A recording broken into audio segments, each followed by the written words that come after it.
क्या आप जानते हैं कि हेपेटाइटिस वायरस के कारण हर दिन लगभग 3,500 से ज्यादा लोगों की मौत हो रही है।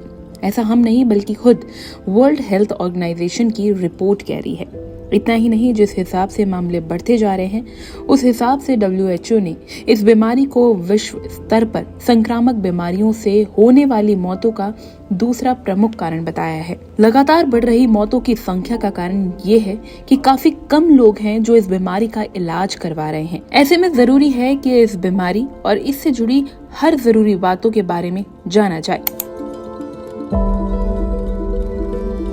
हेपेटाइटिस एक लिवर की इन्फेक्शन होती है जिसमें लिवर में सूजन आ जाती है। मेनली 2 प्रकार के होते हैं, हेपेटाइटिस ए और ई। आमतौर पे पानी या खाने की कंटामिनेशन या गंदगी से ट्रांसमिट होते हैं। वेरएस हेपेटाइटिस बी और हेपेटाइटिस सी ये खून के जरिए ट्रांसमिट होती है।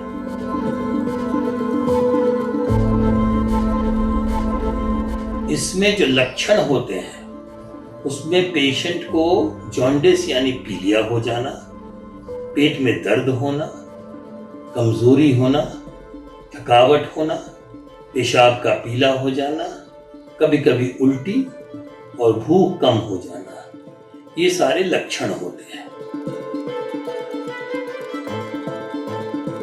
अगर इस लक्षण को आप देख रहे हैं किसी मरीज में तो मामूली खून की जांच से डायग्नोसिस इसकी हो सकती है।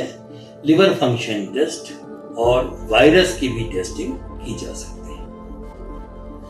यही सारे सिम्टम हेपेटाइटिस बी और सी में भी होते हैं, लेकिन उसमें कहीं ना कहीं ब्लड शरीर में कैसे आया इसके बारे में भी तहकीकात करना जरूरी है। उसकी भी डायग्नोसिस खून की जांच के जरिए की जा सकती है। सबसे जरूरी है इन दोनों हेपेटाइटिस टाइप को बचाना। खाने और पानी की गंदगी से ट्रांसमिट होते हैं, उसके लिए जरूरी है कि हाइजीन को मेंटेन की जाए। हाथ धोने की प्रक्रिया जो होती है वो बड़ी जरूरी होती है। साफ पानी पीना, साफ खाना खाना, खास तौर से गर्मी और बरसात में रॉ फूड को अवॉइड कीजिए। बाजार में हर तरह के फल काट के रखे रहते हैं। शुगर केन जूस लोग यानी गन्ने का रस पीते हैं, मशीन के जरिए निकाली जाती है, वहां मक्खियां रहती हैं और ये वायरस वहां से ट्रांसमिट हो सकता है। इसलिए ये सबसे जरूरी होता है और इसका पालन करना और करने से बचाव की जा सकती है।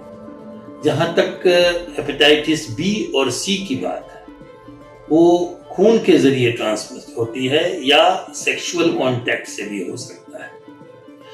तब ऐसे में चाहिए कि अगर किसी को घर में पॉजिटिव है तो वैक्सीनेशन होती है इसकी, और जरूरी है कि जिस घर में या जो लोग ऐसी जगह काम कर रहे हैं जहां खून से कंटामिनेशन की चांस होती है, जैसे हम लोग डॉक्टरों में, नर्सेज में, लेबोरेटरी वर्कर्स में, या कई बार वो जो मेंटल असाइलम्स हैं, तो उस जगह पे रिस्क ज्यादा होती है। वैसे लोगों को जरूर हेपेटाइटिस बी की वैक्सीन लगनी चाहिए। ये भी जरूरी है कि जो आम सामग्री हम लोग यूज करते हैं घर पे, जैसे टूथब्रश है, कंघी है, रेजर है, वो शेयर न किया जाए। सबसे इम्पोर्टेंट है कि नीडल की शेयरिंग कभी नहीं होनी चाहिए। और जहां भी आप सुई लेने जा रहे हैं या जहां कहीं भी सुई दी जा रही है, ये आपको देख लेना होगा कि नई सुई का इस्तेमाल और स्टेराइल सुई का इस्तेमाल हो रहा है। वीडियो कैसी लगी कमेंट करके जरूर बताएं और हेल्थ से जुड़ी इस तरह की और भी वीडियोस के लिए लाइक एंड सब्सक्राइब करें thehealthsite.com।